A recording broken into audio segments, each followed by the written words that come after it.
Yeah, that's right. Good morning, everybody. Happy to be here. Happy to see you. Excuse me.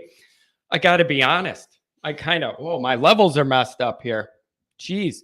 I got to be honest. I kind of miss doing this show every day or 3 or 4 days a week. I miss you guys. I miss the crowd. I miss the Irish crowd. I do. Good morning. Thanks for being here. Has everybody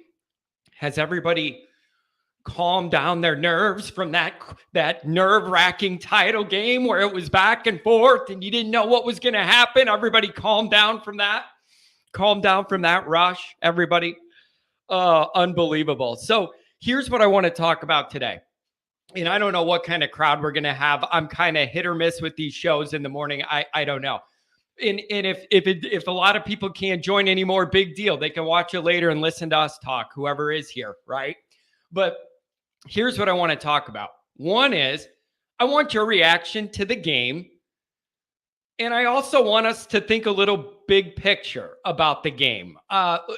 Did anybody else sit there and wonder, how did we do all this regular season and get to the title game? And this is what we ended up with. And at the same time, I'm happy we did because it blocked Michigan. And even if Michigan would have lost to Georgia, I would have preferred they never had a chance to get lucky and win a championship anyways. So I would like to know what you think about the game, the mismatch there, and kind of what that means big picture, both for college football overall and for Notre Dame. And I'm also thinking about how this is all going to play out once we get into the new playoff format era, how this is going to play out when we go to 12 in this whole dynamic. And so I think it's pretty interesting to talk about, pretty interesting to think about. So I have a couple thoughts on that. Wide receiver action. I see people with differing thoughts on that as well with CJ Williams. Some people want him at Notre Dame. Some people are saying you had your chance. We don't like your attitude. I don't know, but apparently he's on campus. And the one thing nobody could say is, nobody could say Marcus isn't trying to work that portal, get some more talent in here. That's for sure. Nobody could say that. That guy's working. They are working this portal way more than they ever did before. I don't know whether that is by pure choice, pure need. I don't know if that's something Kelly wanted to and couldn't get clearance to go after more guys. I am not sure. But it's obvious they're aggressive, and it's hard not to like it. It's hard not to like it. Thanks, Paul. I see that. Enjoyed your article on Irish Wire. Good job. Thank you very much. Appreciate that. So speaking of that, let's get into the introductions. Roll call. And if anybody wants to call, we could do that too. Go over a couple of my notes. We'll see what you guys think. We'll see. So on YouTube, obviously, hit subscribe if you haven't yet. Appreciate it very much. Thumbs up. That helps me as well. Notifications on that way. You'll be alerted every time there's a new episode. Twitter, search bar, Always Irish Rat. Always Irish Inc. Emails, alwaysirishandy@gmail.com. Audio only anywhere you want me. You could get me. Call-in line 312-900-8815. Tell Johnny about what you heard and seen. Fighting Irish Wire. Google it. Google it every morning. Go read. Go read. Reading's good for your brain. And you know what? Reading makes you think of all this stuff differently when I'm just yelling it. So I like sometimes putting that on paper. So go ahead and give it a read. Okay. So let's get into a couple of these chats that I starred, and then we'll kind of go from there. Oh, roll call. Matt Miller, good to see you here. Here we go. So Matt says, good morning, fam. Hope everybody's good. New Year's off to a good start. 2023 is going to be our year. A lot of people are saying that. A lot of next week's content is based on what I'm seeing about Notre Dame next year. I'm seeing a lot of stuff from Hartman's Heisman odds significantly shooting up. I believe 16-1 now. Notre Dame's championship odds 20-1 now. And the funny thing is, when the Hartman Heisman odds came up, I tweeted it. And here's what I was thinking. I want to say, just to mess a bunch of people up and get them all mad at me. Those Heisman odds came out, and I wanted to respond in the tweet. It's going to be really hard for him to win the Heisman when he loses the job to Buckner and he's holding the clipboard all next year, don't you think? Just to kind of stir up that whole who's going to win that? Is it a competition deal? The guy's got 16-1 Heisman odds, and you're telling me Buckner's going to beat him out in August. Okay. All right. If you say so. Bruce, good morning, Bruce. Every time you call, I'm writing an article or recording a show. I'm sorry, Bruce. I got to get on a better schedule with you, man. I owe you a call. Season is over. It's the longest off season in sports. That's correct. Let's see how the Irish improve this spring and summer. It should be a big year. You have that year 1 to year 2 jump. Everybody should be more comfortable. Marcus should be more settled in. The recruiting operation should be more established.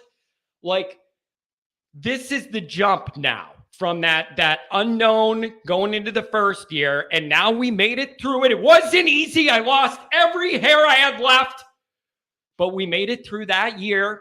Now's the time. Now we kind of that transitional period that we all wanted to work through, and it was a little uncomfortable. And all of us just had to take it 1 week at a time. And by all of us, I mean all of us fans and Marcus and everybody else learn their way, ease into this. And there is no easing into it, right? And so this year too needs to be the beginning of a big jump in everything. Output, numbers, talent, all of it. All of it. I say it all the time and I mean it. It's the easiest way for me to put it. Every minute, we get another minute further from Kelly and into Freeman. I put more pressure on Freeman to deliver. That's just the way it's going to be. Every inch and second we get away from Swamp Thing, the pressure shifts to Marcus. That's another day. Things are under his purview, his vision, what he wants this to look like. So I'm excited to get into the next couple years. Nick Dean, good to see you, Nick. Can't be live in the show. Work sucks. Nick, I don't want to get you in trouble at work.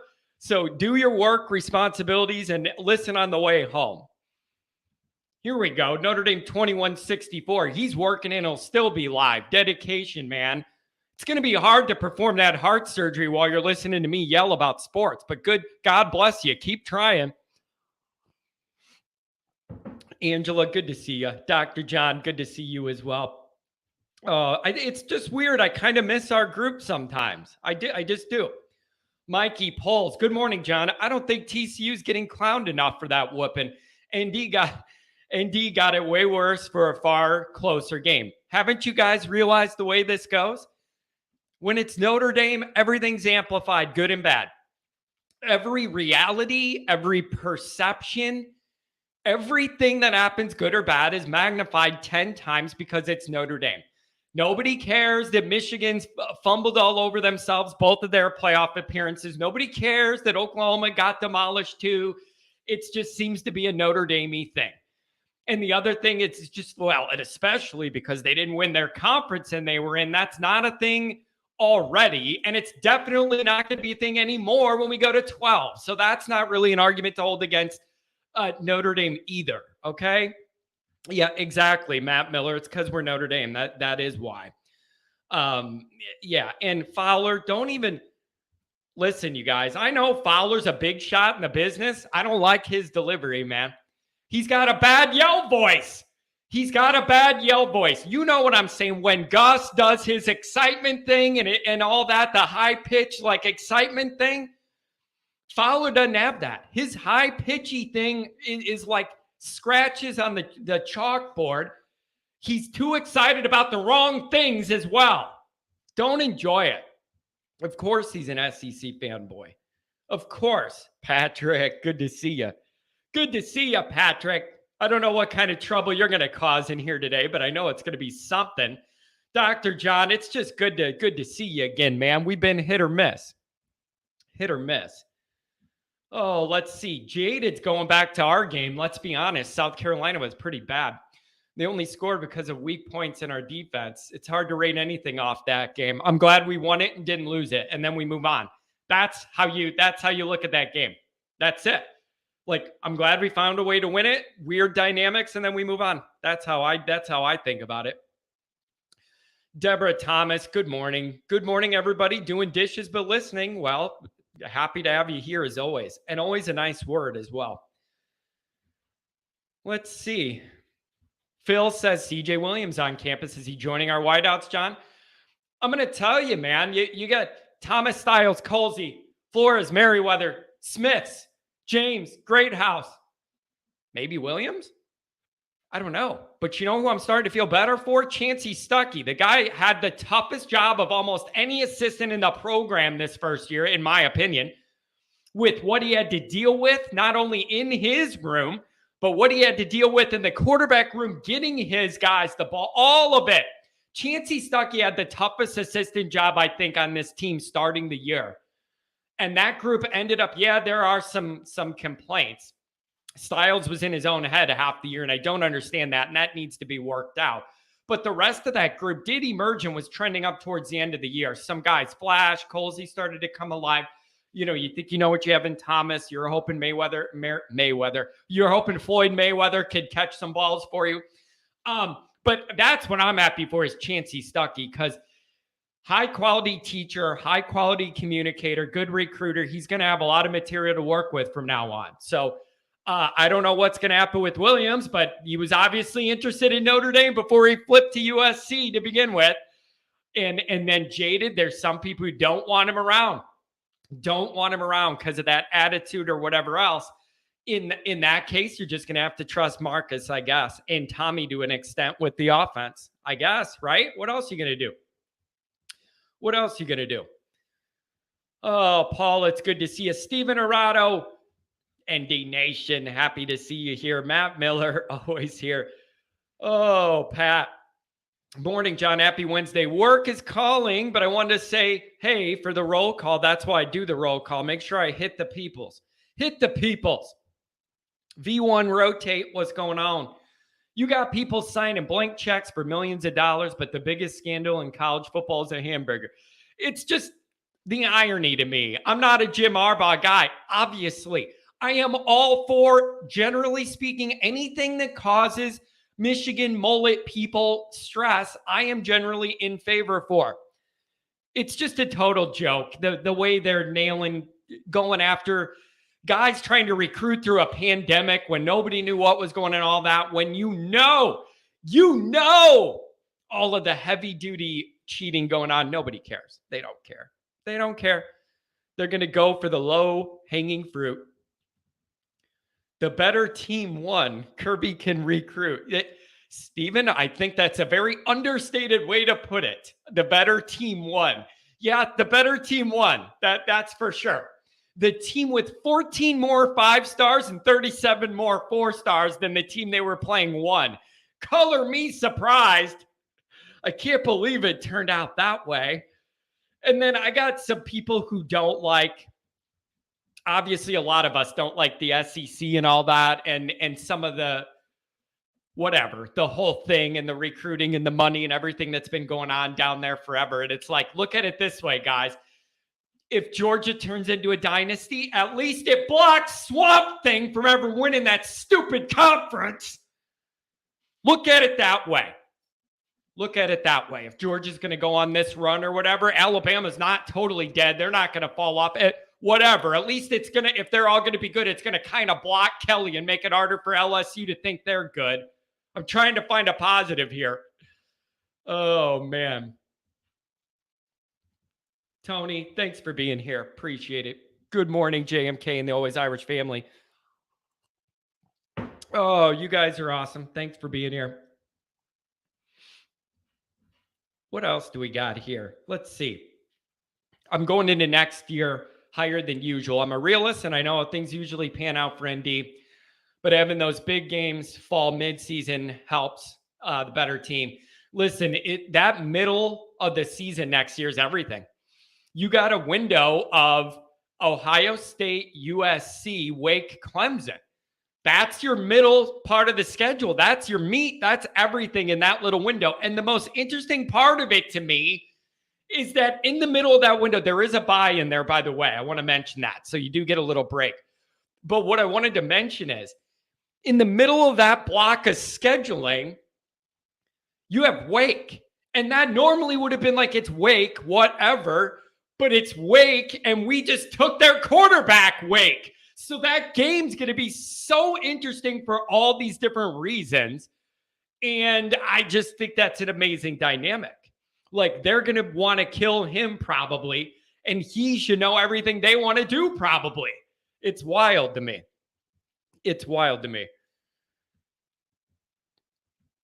Williams' ego too large for Indy. A lot of people don't. A lot of people think we don't need him.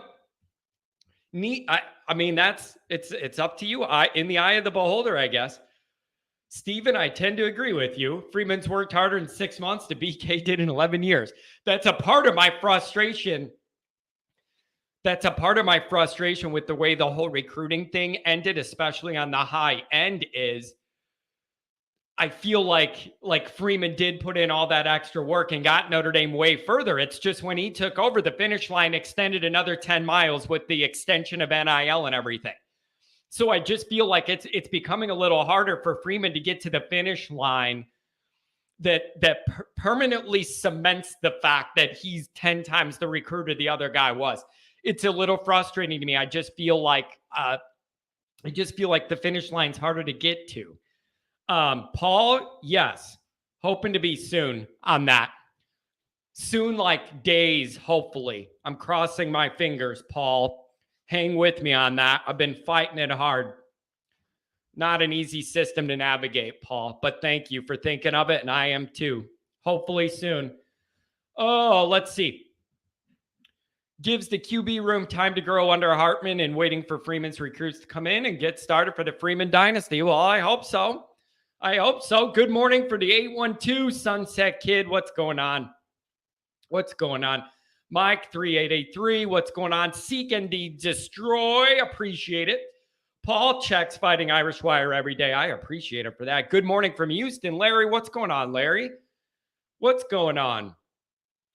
Buckner will be gone by August. I don't know, but it's something to talk about, something to think about. Some national guys were saying if he doesn't win the job in the spring, look for him to make a jump then and go somewhere and then be able to play right away next fall. I mean, life moves fast in modern college football, folks. Yeah, sponsored by Rogaine. Brian Kelly could sponsor my Rogaine. I'm telling you that right now. Nobody's made me lose more hair in my life than that guy. I'm telling you. It's unbelievable. It's unbelievable. Oh, boy. I don't know the whole Williams story. Jacob, I don't know the whole Williams story. Sounds like he's ready to stick it to USC. I want all the talent we could get. You just got to navigate those personalities and make sure you're not going to throw an ointment in that mix. But I'm telling you, man, I'm going to trust Freeman in that regard a lot more than I do Kelly to gauge that kind of thing. I don't know why, I just do. I'm at work, but always Irish always comes first. Be sure to tell your boss that. That's great. That's fantastic. Thank you, Sunset Kid. I think Georgia just scored another touchdown. Yeah, for sure. Oh, seriously? Carrie D. Snuts on the chat?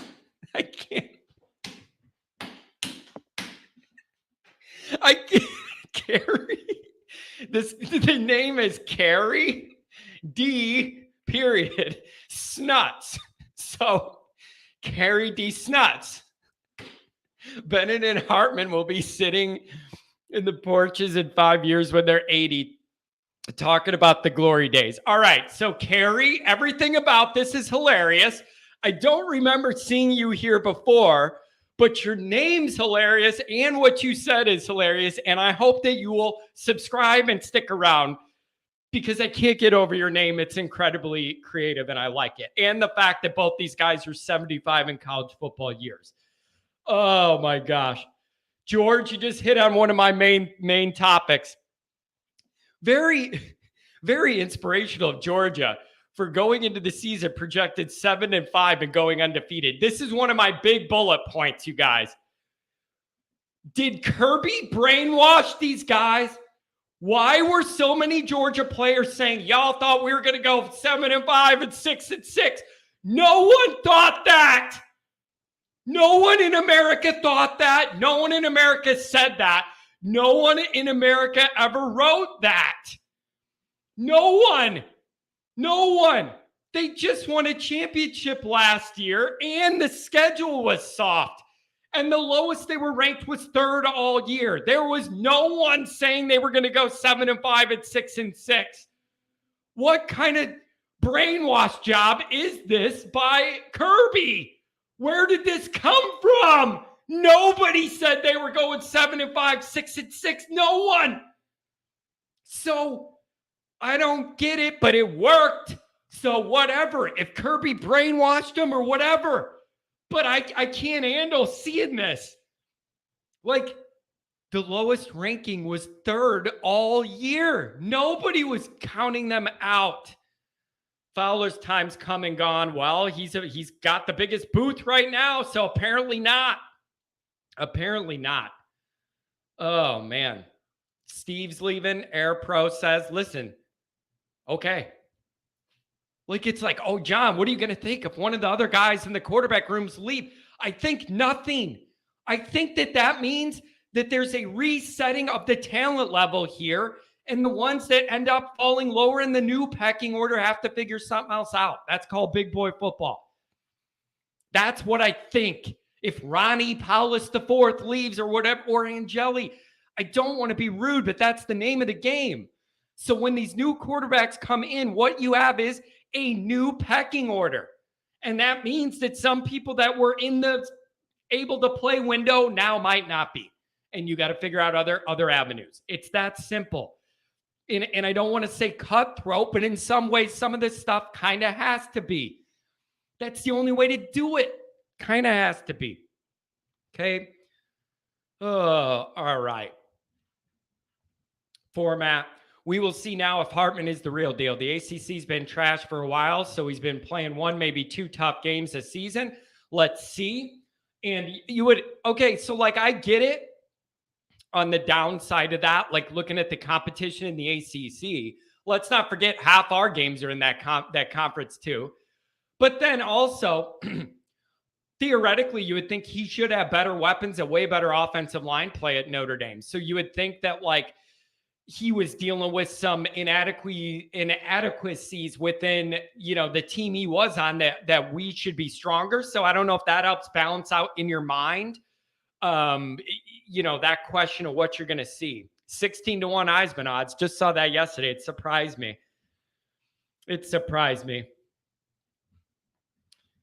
This is a good question, Jaded. Is it wrong that I want a homegrown Heisman? No, it isn't. But maybe that's an old school view. I'm telling you, when Williams won the Heisman for USC, it did not feel natural to me. It felt awkward. It didn't feel genuine. It just didn't. He just went over there for the money and was there one season, and he gets this award.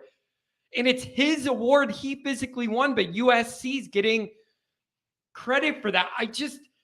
It's a Heisman. It's in the books forever. I'm not saying he didn't deserve it, but the fact that it goes in USC's trophy case for buying him for 1 year just doesn't feel like the way it should be to me, but it's the way it is, so nobody cares what I think. That's my answer to that. It did not feel to me like it was a genuine Heisman. He just got bought for a year or two and went over there. I don't know. Maybe that's just me and I'm old school and can't change my mind. You know? Mike 3883, disappointed NDOSU isn't week one like last year. The Buckeyes won't be here causing trouble all offseason. It's interesting. It depends. Listen, this year, Notre Dame needed a few weeks to get the offensive line together and all that. And they didn't have a few weeks to ease into it, and it cost them a couple games. Let's hope with an easier start to the schedule next year, maybe we can work out some of those kinks the first few weeks. And then you enter, week 4 or 5, I think. Then you host Ohio State. And then here's the difference, folks. It's going to be the inverse of last year. Ohio State would be coming to our place for a big night game instead of us going there. And oh, by the way I think this is going to play out, Notre Dame would have an established quarterback they're working with. Ohio State would be the ones bringing a new guy into town. So that dynamic kind of flips on you from last year to what next year is going to be. And a big difference is it is in week 1. You know, so there isn't that. Nobody knows what we're going to get. It's the first time we're seeing anything. Let's go. You're going to have a few weeks to be able to figure some things out. You are. Okay. So what else do we have here? We got a couple phone calls here we'll get to in a second. John, what did you think of Kirby's speech? I saw it on Twitter last night. Here's my thoughts on it. Actually, I'm glad you brought this up. I would have forgot to bring this up, and I do have thoughts on it. I heard this speech. Here's my answer. I would never expect Freeman to deliver a speech like that. Not because it's wrong or right or too much language. No, just personality differences. I don't see Marcus delivering a speech just like that in the way Kirby did. And it's just a personality difference. I'm not saying it's tacky or, not classy the way Kirby did it. Here's the deal. These coaches need to know what buttons to press to get the most out of their guys. And that is based on your relationship with your players in that locker room, that you know what they're going to respond to and what buttons you need to press to get them to go out there and perform and do what you need them to do. So whether that be leave Jimmy Johnson's ass, for me, is a perfect example of knowing what button to press to get your guys jacked up to go out there. So Kirby just went off. He just went off. And as a guy who has that Neanderthal football gene, I mean, it jacked me up. I was ready to run through a wall for him. Just go out. It's just, you feel that build up, and then it's just go out there and kill dudes. And that's exactly what they did. I mean, they just went out there and mashed them. Why would ND not like the SEC? They're not in a conference. Whenever this gets brought up, one of the first things nobody thinks about that's a big deal is the ACC and the Big Ten both line up academically with a lot of what Notre Dame wants to do research-wise, and in a lot of different areas. There's a lot of overlap there, and I know that is a huge, huge deal between Notre Dame and when they decided to do the ACC thing and possibly a Big Ten move if that ever needed to happen. And so I know there's a lot of alignment there academically Notre Dame likes with the ACC and the Big Ten, specifically more than the SEC. Can't argue the money down there. We'll just never win anything, but we'll have a lot of money. Oh, man. Yeah, I've thought of it this way too. Thinking about ND very well could have been undefeated in the playoff with a tough schedule. If only ND had a good QB this year. That's the other thing you got to think about when we're talking about all this. Notre Dame's in a window of about the toughest scheduling they've had in a long time. And so all of this is a little bit of an extra struggle because the schedule isn't like Kelly's last one, where the toughest game of the year was Cincinnati at home, and Kelly couldn't handle it, couldn't figure it out. Andrew Gilmore, I think Michigan lucked out in a way losing to TCU. They would have lost by 40.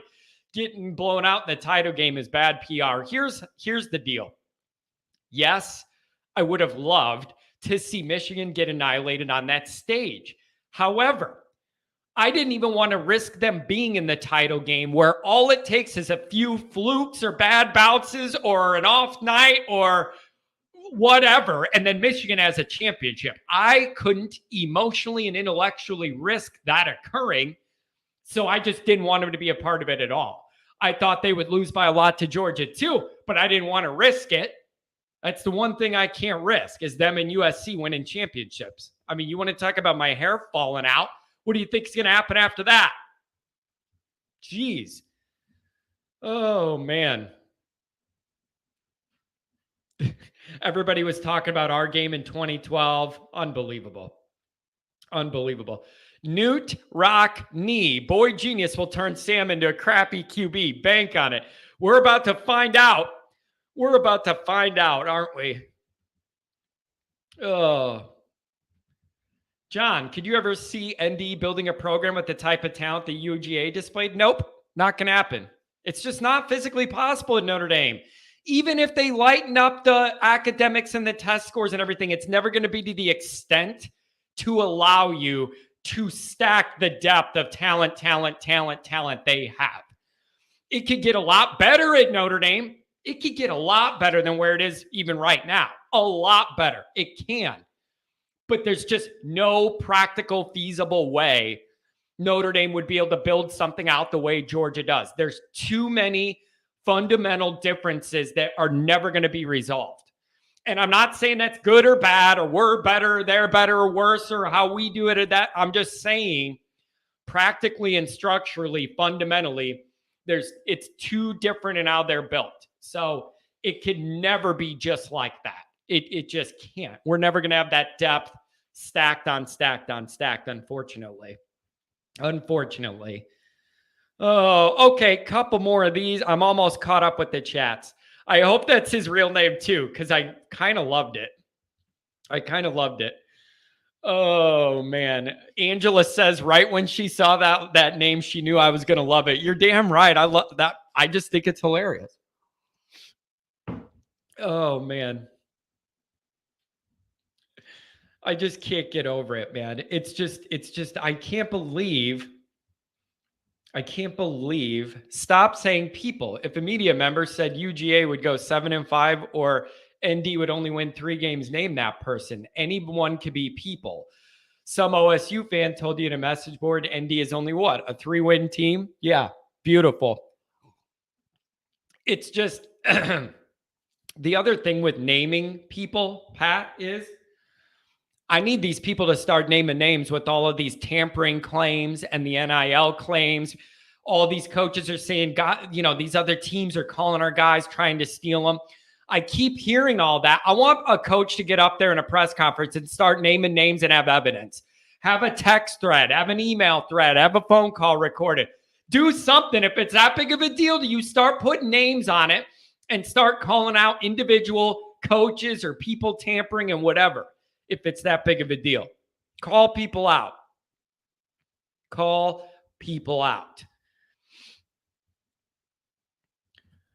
So if Hartman wins the Heisman, you'll reject it? Absolutely not. I will not reject it, but it will not feel the same to me as a guy who wanted to be in Notre Dame his whole career and then grow there for 3 years of struggling, and then it culminates with a Heisman.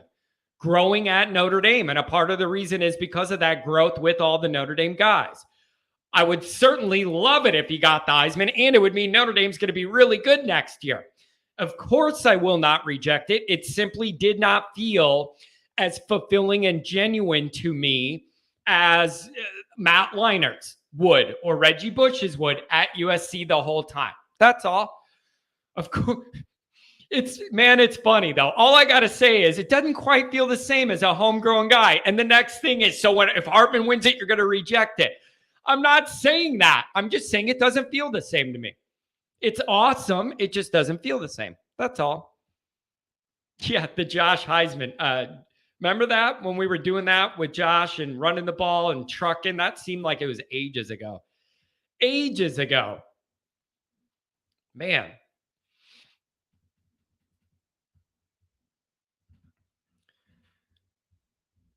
$618. What's going on, 618? All right, let's get to a couple phone calls here. 818-773-612. You're my 3 today. What's going on?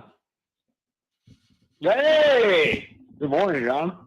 What's going on, man? I'm doing well. You got any thoughts here? What'd you think of the title game there? Real close game. Equal talent all over the field. What did you make of this? What can we get? What can we garner from this big picture, man? And then connect it back to where we are. How do you piece this together? Sure. I'm glad you asked that. Well, I watched the entire game. I was like, what the hell? I'm just gonna suffer through this. It's interesting. And some people brought this up yesterday on a couple of shows I was watching, but it's like Michigan barely beats TCU. TCU's in the title game. Michigan blows the crap out of Ohio State. Looks very convincing doing it. Almost looked like Ohio State wasn't even in the league watching that game as the game went along. Ohio State would have beat Georgia if the guy didn't pull probably the worst field goal attempt I've ever seen in college football history. Yeah. And then Georgia goes on to just steamroll TCU. The team, and that was the worst. Not only was that the worst defeat in national championship history, apparently that was the worst bowl game defeat ever. No team's ever lost by 58 points before. And then just out of fun, shits and giggles, I see. Okay, where did TCU end up in the final poll? They must have dropped them like 3 or 4 spots, right? Oh no, they left them number 2. Every time Notre Dame gets their butt kicked in a bowl game, to half the degree that they did, but TCU did, we drop out of the top 4 in the playoffs or the national championship every single time. But Notre Dame's been beat either it's by Clemson 30-3 in 2018, 2020. What was it? 17-point loss to Alabama. Not even really that bad. And then in 2012, of course, national title game. We lost by 28 points in that game, 42-14, I believe, the final score. And both times, all those times, we got out of the top 4. And then I noticed TCU stays at number 2. I really thought they were going to move Michigan up to number 2, to be honest with you. It is funny. Really, but it is funny how they moved up. Yeah, I don't understand how after that performance I don't get that. But also it's over at that point. So who really cares? Everybody other than number 1, who really cares? And at that point, but like, did you have a moment of saying, how did we get here when we do this playoff and then the biggest game of the year, it isn't even competitive at all? Did you have that thought of like, how exactly did we get here? Well, yeah, because of the fact that, John, not only was the semifinals great football games, I mean, a lot of the top tier games and, Notre Dame's Gator Bowl were all extremely competitive this year. It's like, wow, this is one of the very few times, over the past several years in college football that we really had some amazing, I mean, honestly, this is a great bowl postseason, notwithstanding that abomination the other night. I think it was just a situation where Joe Klatt made a great point on his show. I think it was him that said it. But that what we got out of the Michigan game and the TCU game and then the Georgia TCU game was probably going to be maybe the 1 or 2 out of 10 results. Meaning Michigan probably wins that game 7 to 8 times out of 10 against TCU, and TCU probably doesn't get blown out by 55 points, 8 or 9 out of 10 games as well. Yeah. So, I think this is a situation where it's a team right now that's rolling in college football. Kirby Smart being a Nick Saban disciple, he had that team ready to go when it mattered the most. And clearly Georgia's the best team in the country, clearly. Probably they could have done this to a lot of teams that they just, not to say they aren't well coached throughout most of the year, but the point is they brought it when they had to. They played their absolute best game when they had to. And they made the TCU look terrible. I mean, really, that wasn't even, yeah, it's 14. It's Rodney. Game. 14 more 5 stars and 37 more 4 stars. This is what that looks like on the same field. Yeah. This is what it looks like. Now, here's the next thing, man. The next thing is it's like, well, I've seen some of this. Well, it's going to be like, well, then we're going to go to 12 teams. And we're already not getting these competitive games in a 4-teamer. What's it going to be like in a 12? Isn't it just going to be more blowouts? Well, my answer is yes, and then later, no. You're going to have more blowouts in the early rounds, but in a 12-round field, wouldn't you expect that the cream would rise to the top in a way in a 12-teamer where you don't end up with this game eventually at the end? You'll have less chances of a team being a fluke. Exactly. And especially in a situation where you got to win 4 games to get there. That's what I'm saying. Right. That's what I'm saying. So you can get that once in a while, like Michigan playing a cream puff schedule this year. Right. And then bringing it when they had to play Ohio State. Yeah. That can happen. And even Notre Dame in some of those Brian Kelly years where the schedule was lighter. I thought that 2018 team was actually really good. Yeah. And then, they just got exposed by one of the all-time great teams of all time, the 2018 Clemson team. You know what I mean? And they were talking about that too. Isn't it interesting that there was a 3-year stretch there from 18 to 20? We had 3 of probably the top all-time teams in college football play back-to-back-to-back. Clemson 2018, Joe Burrow and LSU 2019, and of course that 2020 Bama. Yeah, 2020 Alabama team. So that's just a real interesting stretch. I don't know that you're going to see a lot of. Now, I will say that 12-team playoff, I do think is going to bring a lot of parity to college football over the next several years. Yeah, I just think, listen, here's the thing. It's like you're going to have way more of these blowouts in the early rounds. Yeah, you are. But you know what all these other teams want from 5 to 12? They just want a chance to be blown out. Does that make sense? Like if we're the 11th team and normally we would never have a shot for a championship, that fan base and those players in that school, they just want their chance to even maybe get killed by being in it. So you're going to have excitement. Then you're going to have excitement from more fan bases, then and more money and more media. It's going to be a circus with 12 teams all excited about thinking they have a chance. And then you're going to have blowouts in the earlier rounds. But you would think overall, a team can't fluke its way all the way to the championship. So in that 12-teamer, you're going to end up with better title games. Yeah, you're going to end up with better title games. Everybody's got to win at least 3 games. Notre Dame, think how exciting that's going to be. Let's say we, whether we finish number 4 or what it was, I think 4, 5, 6, and 7 would have home games. Oh, I'm sorry, 5, 6, 7, 8 would have home games. Rodney, I got somebody in the chat. I don't know where this came from at all. I have no idea. Out of nowhere, someone in the chat put Nebraska owns Notre Dame. And now everybody's like Nebraska, and it's like Nebraska has sports, like, and then Phil writes, yeah, maybe in corn production. Phil, I like that. Phil, I like that. But why the Notre Dame hate? I'm glad to have a Nebraska guy here, I guess. I've just never genuinely interacted with one, or I'm not sure why they came here just to say that.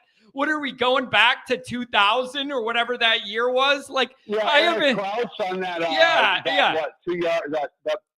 Dude, I haven't thought about Nebraska forever. I just find that hilarious.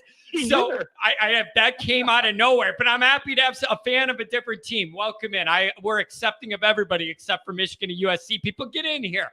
But hey, by the way, let's talk about this Harbaugh thing for a minute. Yeah. Because this is interesting to me. Now, I saw your video yesterday, and I heard something about, like, I know that the initial violation was very minor, but what got them to raise the, I don't know, whatever that level of severity is to that violation was the fact that he was apparently supposed to meet with the NCAA and then blew off the meeting, and that's why the violation went up. But I gotta say, if it was over a hamburger, I'm blowing that meeting off too. Right? Yeah, it's just so weird. And the other thing is, man, this is the best 2-year run Michigan football has had in like 25, 30 years. What does it say that in the middle of the best they've been in 20, 25 years, you have evidence that Harbaugh's looking to go? Last year, you knew he looked to go, and now you're knowing he's looking to go. That's a rough look for Michigan, in my opinion. This is the highest point they've ever been at, and you have documented proof the guy's trying to leave. It seems like it's an issue of if they want to deal with him. I don't know. Well, yeah, and here's the other thing, John. I mean, I hear what you're saying there, and if I'm... I guess we look at this a couple different ways. I mean, you could say, well, the NCAA doesn't matter anyway. Why care? Stay at Michigan. Or you can look at it like, well, if they're going to just keep, nitpicking us over stupid stuff like this while other teams are getting away with NIL, robbery, well, then hell, I'm off the NFL. So, I'm kind of, I'm thinking he's probably going, man. I'm thinking he's probably going to get that Denver job. Yeah, and then it becomes really interesting what Michigan does. Let's just say that happens. It's going to be really interesting. Some of the names are hilarious, like PJ Fleck. Dude, I've seen tell me. PJ Fleck has been on every list, and I find that hilarious. Kingsbury, who just got fired, is on that list, which is hilarious. Yeah. Now, there's 2 guys that do intrigue me, though. If I was a Michigan person, there's 2 names I do see that would interest me. One of them is Heupel from Tennessee. I don't know whether he would leave or not, but if you want to modernize that offense, that would be an angle to go with that guy. Also, he knows how to recruit because he's been doing it down south. And the other one is Shane Beamer. If he wanted to jump from Carolina and go to Michigan, middle-aged guy, has a lot of growth left. That would interest me as well. So I don't know what they would do, but it'd be interesting. I don't know. Does Beamer have a Virginia Tech clause or anything like that? You know what? I just heard that he just signed an extension with South Carolina because they were worried people were coming for him. So I don't know how that all works. Right. But it would be really, really interesting to see how that goes. And I don't know what is it? Denver's in the mix, and the Colts seem like the two that he would land Yeah, at. I heard about the Colts too, and I mean that'd be really interesting. I think that he almost would be a better fit in Indianapolis, in my opinion. But I mean, he's done a great job, man. I'm going to tip my hat to him. I mean, Harbaugh's done, similar to Brian Kelly. He got him up to a point. I don't know that he can get him over to that next hump. Although, yeah, playing the type of, again, going back to what I was saying, I'm not so sure that I agree with that, though. I think teams like Notre Dame and Michigan are setting themselves up for success in the future. I don't know. The problem, John, is I don't know if we have enough. This is the thing. We have narrowed the gap. Michigan has narrowed the gap. I'm just being fair. I'm taking my Michigan hate out of it for a minute and just being like, okay, let's just look at them as a football team.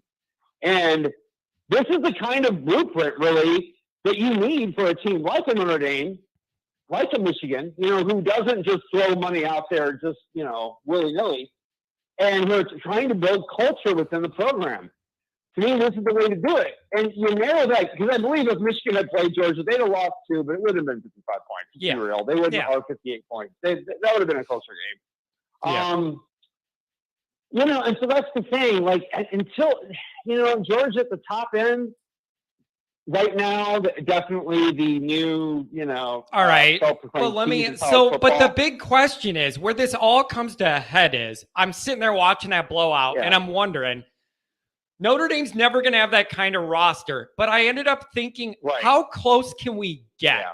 How close can we get? Because you're never going to have that roster. We're never going to have that roster. Like, no. Field goal. That's basically the answer.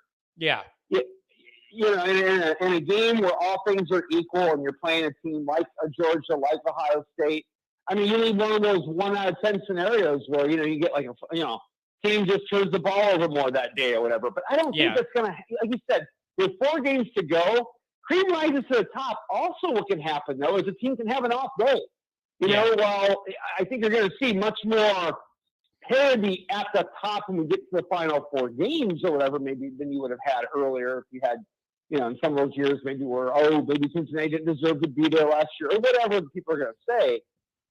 You're also going to have chances where a team that maybe should have probably won it all gets beat, in a game or two, because you do have to win 4 games. Yep. It's Rodney, you know what's going to happen? Man. Here's what's going to happen. When they do this, people are going to go, oh, it's going to be blowout central.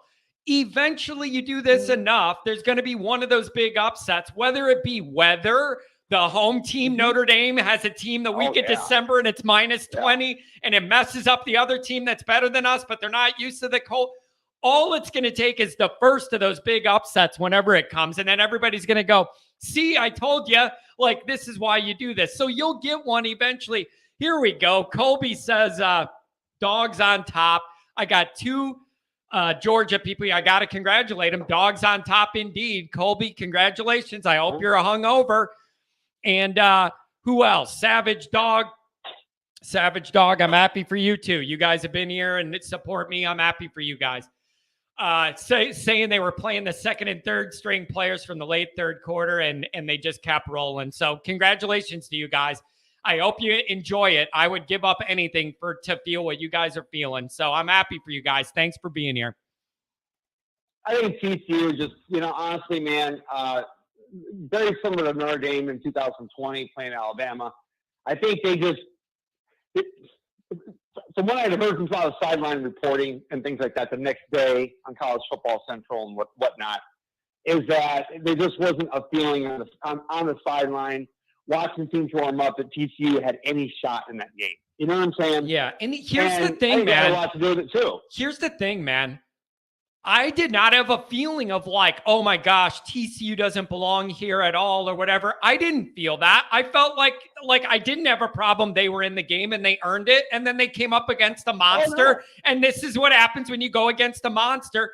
But TCU found a way to make Michigan play a horrible game, make a bunch of mistakes they haven't made all year, and beat them.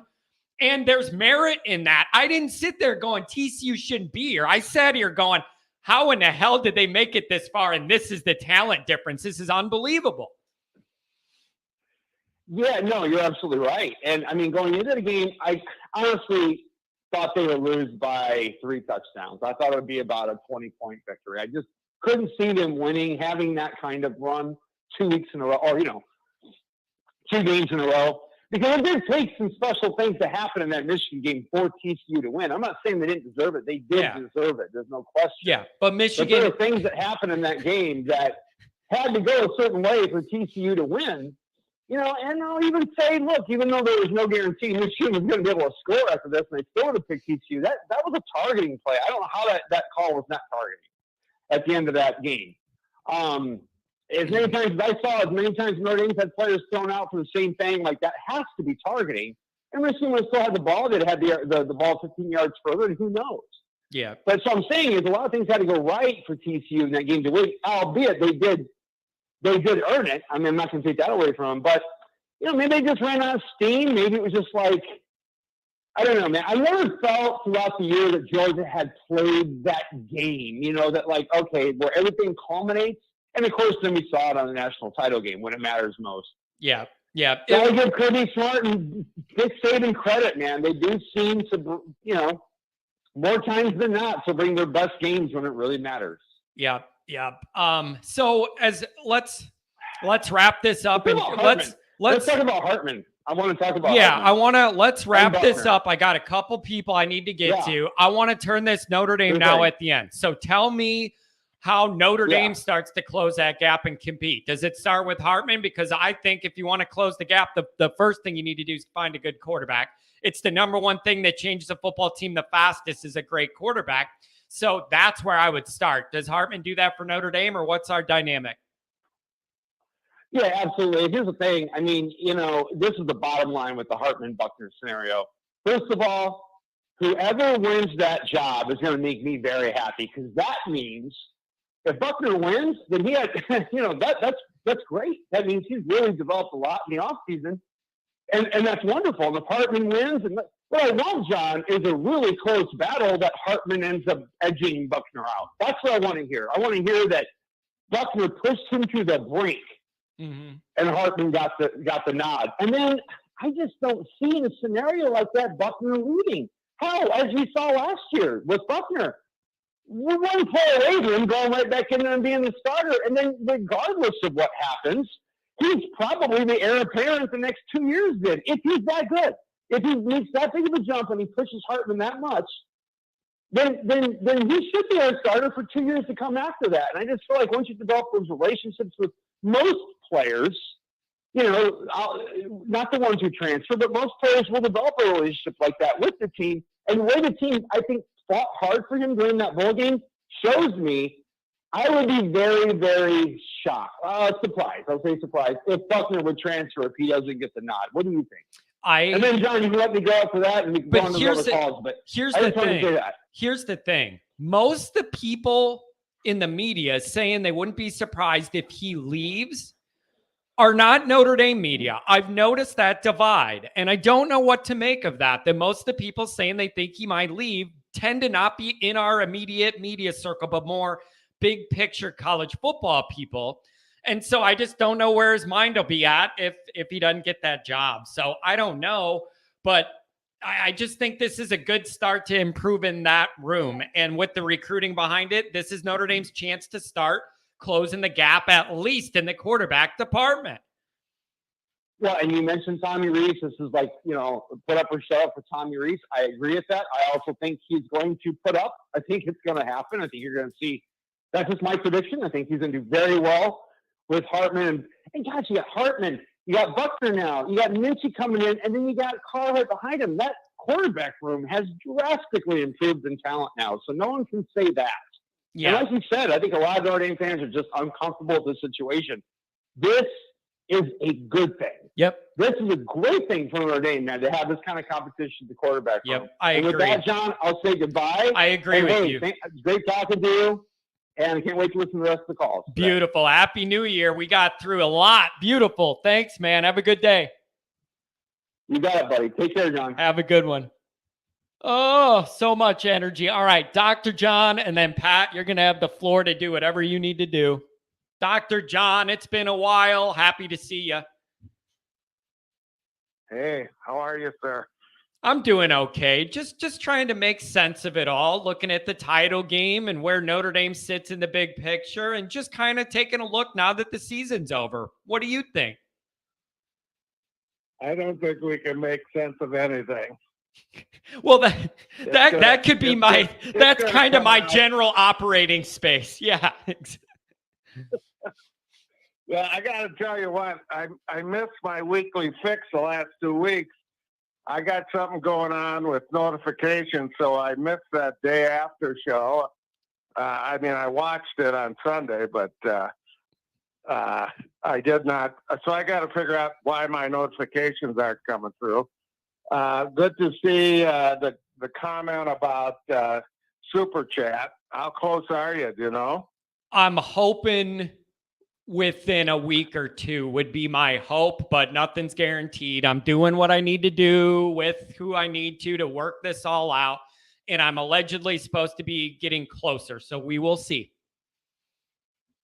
Okay. Well, I owe you for BC and I owe you for the bowl game. You don't owe me nothing. I owe you for all the laughs and all the good thoughts this year. You don't owe me nothing, man. Hey, man, I'm a man of my word. I made the deal. All right. Give me the money. Never mind. I made the deal. It's coming your way when you get it squared away. Okay? I appreciate it. John, what were you thinking watching the title game? What did you think watching that? What was going through your mind? Well, first of all, my cousin who went to TCU was at the game. So I was texting with him early, but I was watching the game with my oldest daughter. The second half, we watched a movie about Irish pubs. Yeah, it was just 14 more 5 stars and 37 more 4 stars is just plain too much to overcome. And for the stars don't matter group that I always hear from, if you're a stars don't matter guy, what did you want TCU to do? Try harder, gel more as a team, support each other more, build more chemistry? None of that was going to change any of this. No, it was, I just couldn't. The reason we stopped watching basically is all I could think of my cousin sitting there in that stadium and going through what I went through in 2013 down at Hard Rock against Alabama. Yeah, so, yep. You know that feeling and you know that pain, and it is deep and it hurts. It hurts a lot. Oh God. Oh yeah. Man, moving on here. Yeah. What do you hear anything about joining the Big Ten at all? Is there any scuttlebutt going around? Here's my thought. I think once they decided to go to that 12-teamer, I think that kind of cooled off because Notre Dame doesn't feel the same amount of pressure to need to join a conference to have access to the playoff. And so I saw all that talk cool off once that expansion got announced, but I don't know. I haven't heard anything else. I haven't heard it recently. Okay. Yeah, I have. I've seen nothing, so I was just curious. Me neither. If there's anything going on. Me neither. Oh, I was sorry to see that Nick Dean had to go to work because I posted something about the masterful job that Coach Rees did in the bowl game, except for one play. And I know Nick wants him replaced immediately, but I think we're going to be pleasantly surprised next fall when he's got some talent at quarterback, whether it's a Buckner that's developing or Hartman. I think we're going to be pleasantly surprised by our offense next year. So, yeah, I think, you know what? I think there's a real opportunity for the passing game to take really huge strides next year just by the means of the quarterback and then a replenished wide receiver room. I think they could take a big, obvious jump right away. And let's be honest, I expect it. That's why you're bringing Hartman here. Yeah. And the previous caller is right. You know, if Buckner beats him out, wow. Yeah, That means he's really come a long way. Yeah. And if it's really, really close, then that tells you that, yeah, Hartman's good and Buckner's finding his way. He's more healthy. He's gaining confidence. Like, that would be a really good scenario. If there is a competition, it's close. That's a good sign. Absolutely. I wonder if anybody else watched Buckner in that bowl game, and just from a physical standpoint, sometimes I just think he just looks like Joe Montana to me. The way he runs a bit and just his physical stature. I don't know if anybody else feels that way, but I can't say that one crossed my mind specifically. Yeah, I can't say that one crossed my mind specifically, but maybe you got the magic predictive touch. Well, it's going to be an interesting year. What are your plans now? Have you solidified them for what you're going to do in the off season? I haven't yet. What I'm leaning towards, though, I'm still working on some details. I'm thinking maybe when we get a little further down the road here in the winter, maybe a couple morning shows and then a night show. I'm thinking about maybe doing that to kind of balance it and catch more people in the evenings with more availability. So I might do 1 or 2 morning shows and then have a night one and catch a bigger net. I don't know what people feel about that. Well, I would love to have a glass of wine with you on an evening show. Well, I mean, you could do that at 8 a.m. too. It doesn't matter. You can't drink all day if you don't start right away, brother. Well, I guess we're talking Bloody Marys there. Yeah, some golf course fuel. There you go. Yeah. Oh man. So I don't know. Yeah, I'll get you. I'll iron out a schedule here soon. Let people know. Okay. And I remember the last time we talked, I talked about I'd love to hear if there are stories behind that stuff on your wall. I'd love to hear it. So I would hope that some of the other members of the gang would too. But I'll have to send you a picture on an email of my wall. Send it to me. Yeah, I want to see that. And then the other thing is, it isn't just the studio. I got a bunch of other cool stuff in the basement. I'm going to do like a walk around thing where I show and talk about different stuff in the studio in the basement. So that is coming. Well, I'd love to see that. Love to see it. Well, we're getting geared up already for Ireland. We've got place booked, airline tickets bought. So we're already chopping at the bit for that. Oh, man, that's going to be great. And I always say, if you're going to play Navy, I prefer go ahead and get it out of the way right away first. You could prepare for it all summer, the uniqueness of it, get it out of the way, be done with it. You know, whatever, go from there. So that's going to be fun. That's going to be fun over there. Well, there was a rumor that they scheduled this game first just for you, so you wouldn't have to belabor it during the season. Not only that, true? not only that, but I hope it's at the same time when it's like 9 a.m. in the morning, so I don't have to stress all day and wait a bunch of hours. I can wake up and there you go. Well, let's see. Your time, it's probably going to be about 8 in the morning. Yeah, I figured. I almost prefer it. There's no pacing and stressing all day. It's just there you go. We wake up and you dump some Baileys in your coffee and off we go.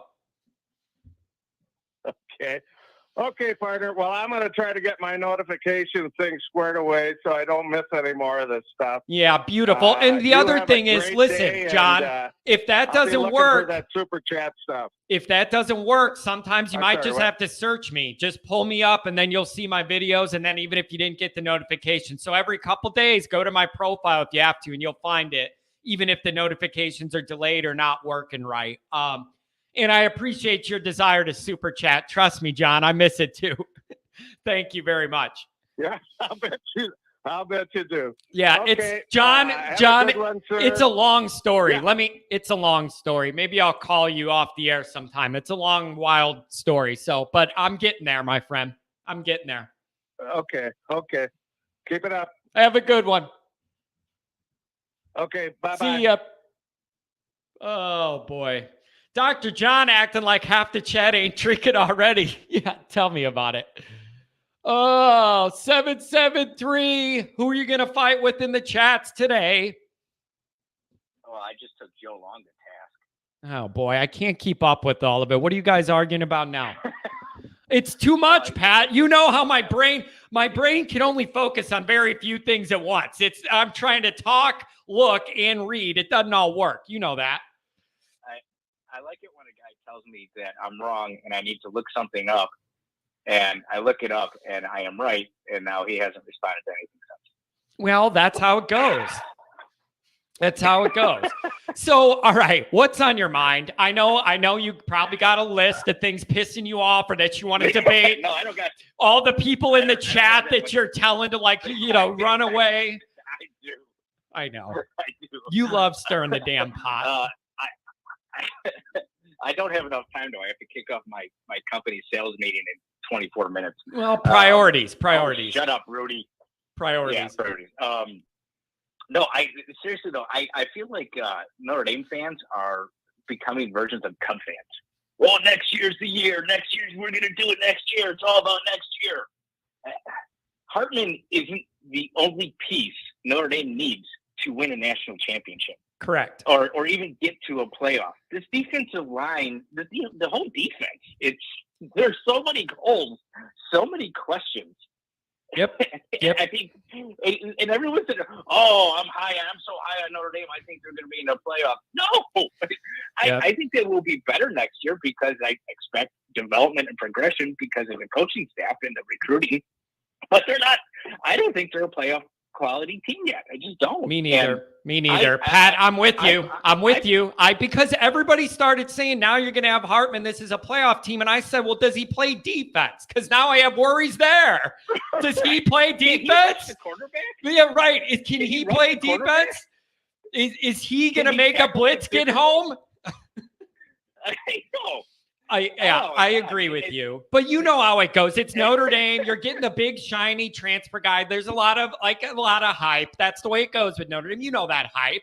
I know. Well, that's why I say they're like Cub fans. But it's not. We signed some middle road reliever that no other team wanted. We're going to the World Series. But this was never this. You know how much I hate Cub fans. Yeah, exactly. But this was never. We're one quarterback away. Yeah, I never looked at it that way. You're one quarterback away from being a hell of a lot closer, but that doesn't mean you're one quarterback away from winning playoff games. I agree with you. And I'm starting to have some creeping, Pat, this is what's messed up. I'm starting to feel better about the offense and starting to feel worried about the defense now. Yeah, I agree. We're a little light up front. We're a little light up front, and I don't like it. Yeah, no, I don't either. But I think the offensive line is going to be one of the best offensive lines in the country. The running back room is stacked. Mm-hmm. I was reading something on 247, which I don't know why. 247 is just such a waste of time in life. They're clearly just a joke of an organization. But I was reading something there about how Notre Dame. You do all that. You just said all that, and then you're like, so then I was reading there. Like, it's so horrible. And as I got into it, but I can't help myself. Yeah. I have to read this crap, so I know what the stupidity is like out there, and I can't get it all just from your message board. And I was nice reading dig. this, and it was talking about how thank you. It was talking about how Notre Dame lost all these running backs to Oregon and prime time, and how they. Do you really think Notre Dame's upset with the?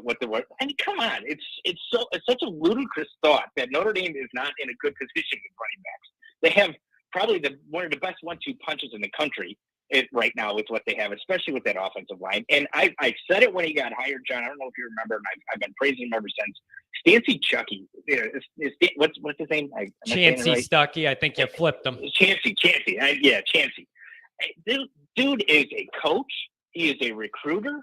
That wide receiver room went from a what the hell is this going to be to what it's turning into. I'm all for it. I am down with that guy.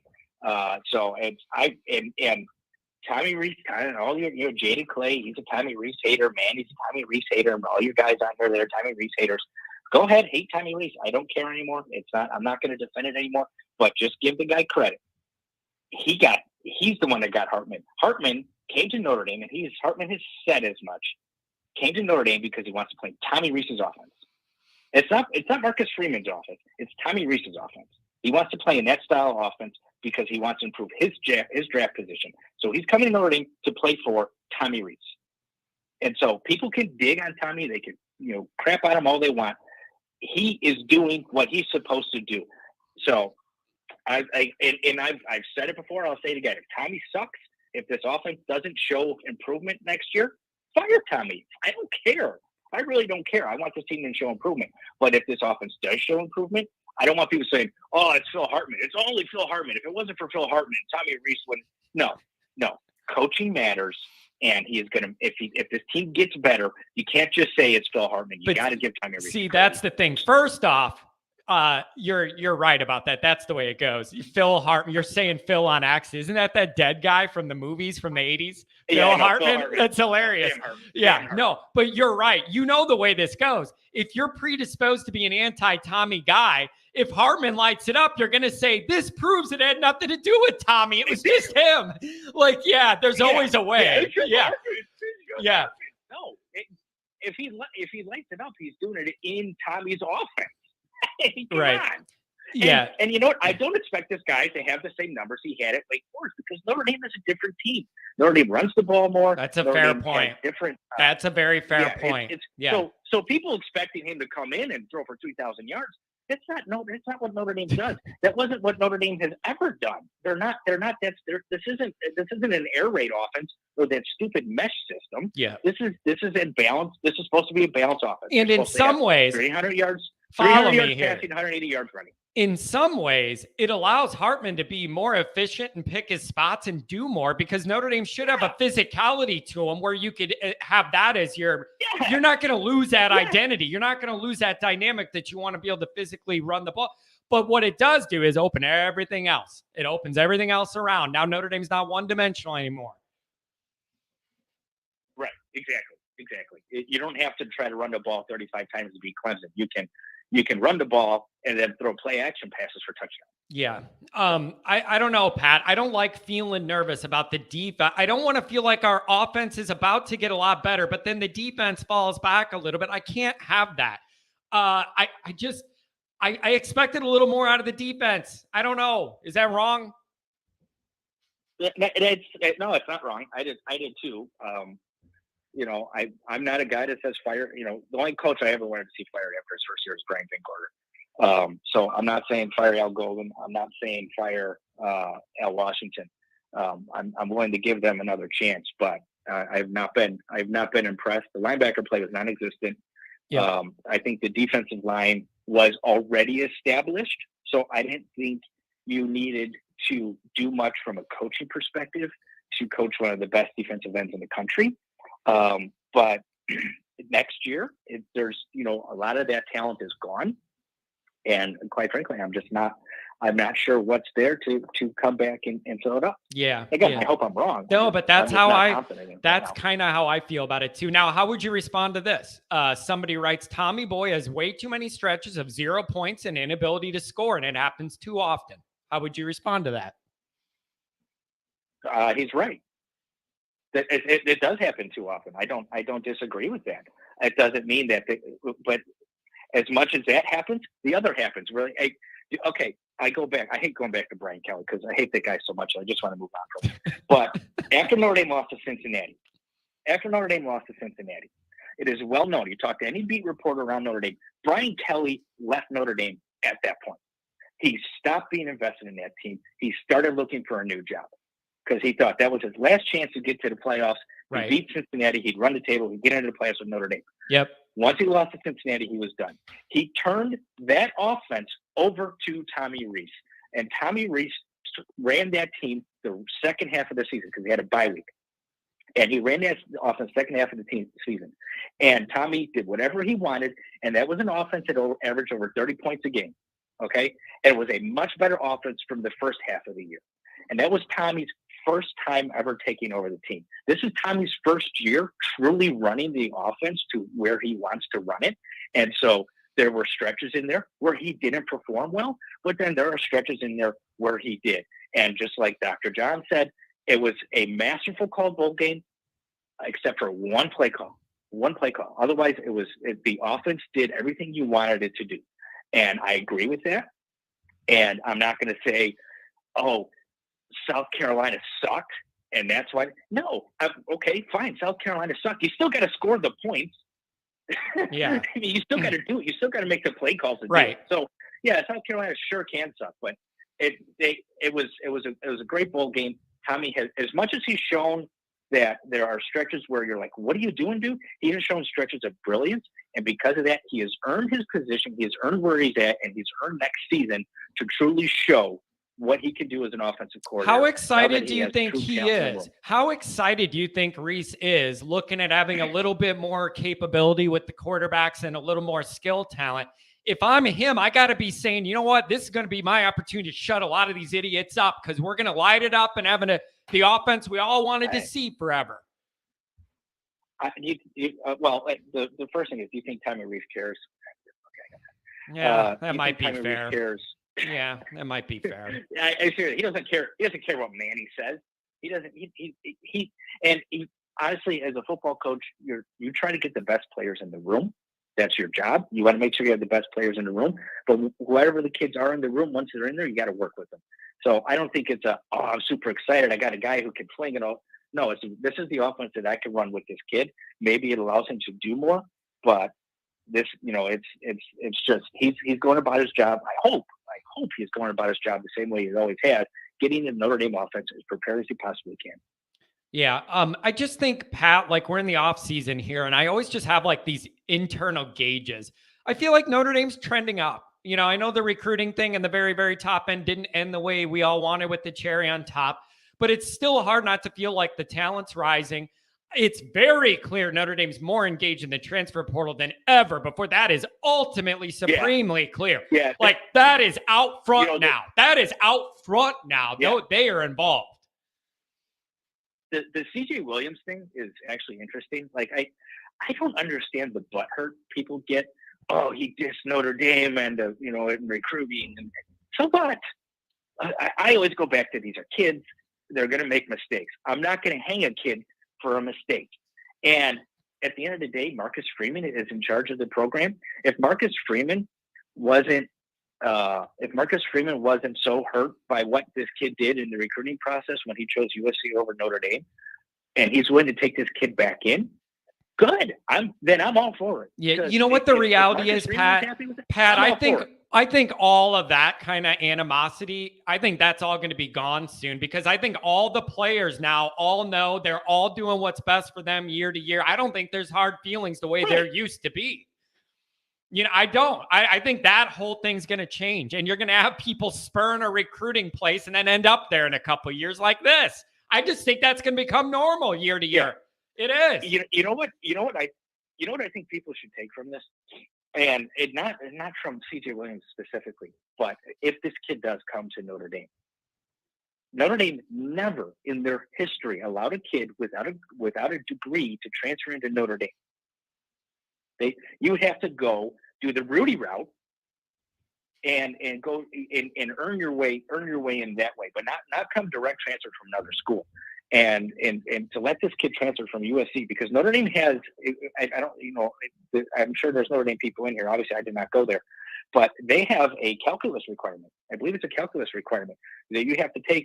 I know they have a math requirement in their first year that you have to completed these math classes in your first semester, in your first year at Notre Dame. And so when a kid transfers in, if they don't have those courses completed, they can't come into Notre Dame. And so I doubt this kid is taking calculus at USC. They probably had him in underwater basket weaving. I was going to say, do they even, is that even on the class menu for the football players at USC? Calculus. Yeah, exactly. Give me a break. So if Notre Dame lets this kid in, it shows me something different and has nothing to do with CJ Williams. It has to do with the fact that the admissions office is actually on board with this stuff, and they're going to give. And maybe this kid's got to take summer classes or whatever. I don't care. Figure it out. They're going to build a track. Transfer in. Exactly. Exactly. Yep. That's what I'm looking for. And now here's the key part of this, Pat. Though here's the key part of this. When you're doing that, it needs to be understood. you are going to have extra stuff you need to do. And if you're slipping, you're out of here. That can't be the deal. So if I'm taking a risk on you, you need to do your part. Make sure you put in the work. And I trust Marcus to do that kind of evaluation. But the biggest thing for me I'm noticing is they are involved for a lot more transfer guys than Kelly ever was. I think they're loosening the reins a little bit, and that helps keep Notre Dame competitive if they navigate it right. Yeah. Yep. No, I agree. And like I said, I think Marcus, there's a different attitude at Notre Dame. I said this when I think at the end of the season I called in, I got everyone pissed off about Tommy Rees. I said that there's a difference between Marcus Freeman and Brian Kelly. Brian Kelly was such a jagoff that nobody cared. Nobody wanted to help the guy because he treated everyone like shit. Correct.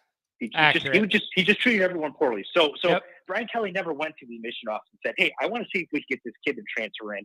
He would just say, "They're not going to let me do it." Throw his hands up in the air. Go to Eric Hansen in the press and talk about how the admission office makes it so difficult for him, and without any sort of backstory. And then those goobers would sit there and print that crap without verifying anything. So the admission office said, "F you to that guy." Yeah. Marcus Freeman is trying. He's going to them. He's working with them. He's a genuinely nice guy. So all of a sudden you start to see things happen. Don't you really think, Pat, that just the way he interacts with people is going to curry him more favor with the administration and decision makers for anything he wants to do than the way Kelly barged in a room with his ego and it's me. I feel like they're more open to listening to what Marcus needs now. Yeah. Yeah. I think you're seeing evidence of that all over. I think you're seeing it happen. I'm seeing evidence of it. It's good. No, I agree. It is. And it's showing it. And if CJ Williams comes in, it's a perfect example because I think someone said Armand Carmile. I don't remember. He actually might have been, but if he did, he might have been. That actually might be a good example of one who they let in. But it's few and far between. And that was before the transfer portal actually existed. Mm-hmm. And Amir had to sit out a year. And so there was probably a lot of different circumstances. And the kid probably had his math requirement. But if Notre Dame actually wants to exist in this, it has to be more frequent. You can't have one example in 20 years. Yeah. Yep. But I think Marcus is modern enough. He gets it. And as long as they calibrate it where it doesn't get out of control, I have none of those worries. I think Marcus has a firm grip on this. He's getting a little help from the administration. Kelly couldn't get or was a jerk and didn't get. It's all trending up to me, I think. Yeah, no, it is. It is. It's good. And so. All right, go get to your workout. Go get to your work meeting, okay? Go get settled in. Go get to your work meeting. Thanks for calling, Pat. I'll come out and drink beer with you. Have a cigar in the garage.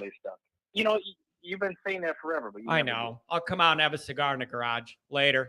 We won't invite Rudy. Angela's not invited. Just me and you. No, I'm just kidding. She could come.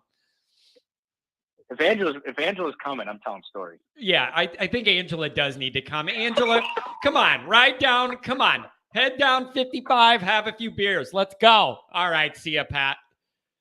Later. Bye. Angela, would you come drink with us? Smoke cigars with the boys, just like the old days. I'll invite you, but I'm only inviting you if you're going to show up. Bring the beer. We'll bring the cigars. We'll see what we got going. Kelly is horrible. Kelly. I don't like Brian Kelly. Rude. I'm inviting you, but I know you don't want to hang out with Pat. Rudy, that's why I don't want you to come, because I know you're going to have to hang out with Pat, and I know that that's going to get old for you. Oh, my God. It's like me and Pat are better in small doses, I believe, folks. Oh, my God. All right. So I got stuff to do. We went an hour and a half. This was a pretty good sheet. Yeah, she did always show up when you threw a kegger. That's for sure. All right, everybody. Thanks for being here. We went an hour and a half. I'm hammering out some of the format for what the rest of the winter is going to look like. I'm thinking a day or two at the morning show, maybe not 2 hours, but an hour, a couple days a week in the morning, and then doing a night show. And I don't know whether that's on a Monday, start the week, or if it's better to do like a Friday weekend, people having a couple drinks on a Friday night, more relaxed. We could try different ways, whatever. But I'm not going anywhere, and you all know that. I ain't going anywhere. So thanks for being here, everybody. Have a good day. Take care, everybody.